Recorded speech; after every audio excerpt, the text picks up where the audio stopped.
जी, बहुत ही गंभीर विषय है और इसीलिए आज कांग्रेस के सभी विधायकगण ने स्थगन प्रस्ताव को ग्रहण करने की हमने सबने निवेदन किया था, क्योंकि कहीं ना कहीं भागीरथपुरा कांड से जो एक कलंक लगा है इंदौर के ऊपर, मध्य प्रदेश के ऊपर, और उसमें कौन लोग जिम्मेदार है इसका सत्यापन बहुत ज़रूरी है।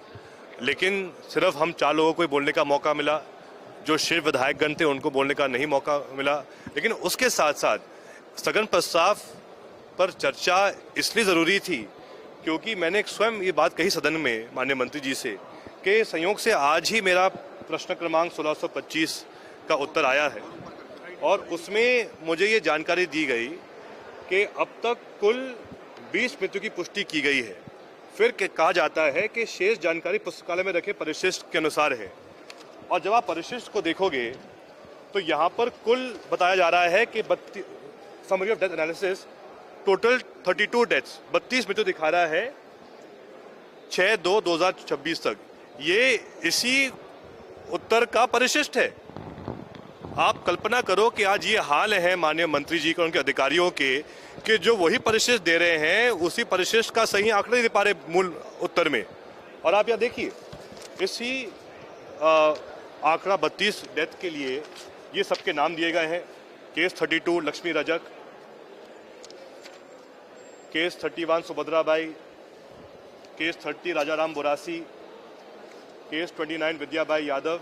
इस प्रकार से अगर आप देखें तो ये पूरे इसमें एक एक नाम और एक एक व्यक्ति जिसकी कहीं ना कहीं मृत्यु इस कारण हुई कि भाजपा सरकार उन परिवारों को स्वच्छ पेयजल नहीं पहुंचा पाई। कि देखिए death audit and analytical report date 6/2/2026, जिसमें सभी 32 नामों का उल्लेख है।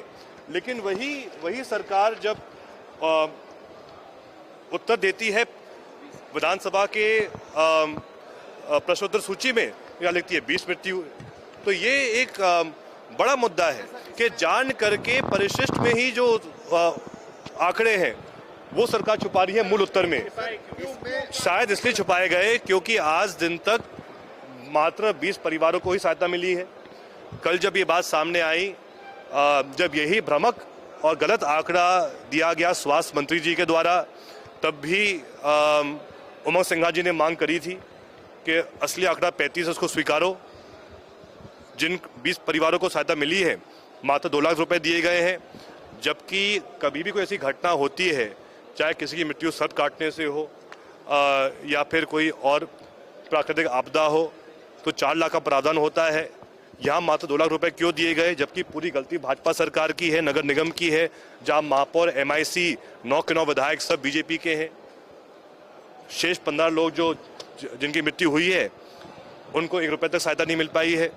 तो ये सब कहीं ना कहीं उल्टे कारनामे हैं सरकार के। जानबूझ के आंकड़ा छुपाया जा रहा है, सही उत्तर नहीं दिया जा रहा है, और वो भी इतने संवेदनशील मुद्दे पर जिसमें कहीं ना कहीं चर्चा पूरे देश भर में हो रही है इस मुद्दे को लेकर। लेकिन उन सब चीज़ों के बावजूद भी आज दिन तक सरकार जो पीड़ित परिवार है उनको न्याय नहीं दे पा रही है।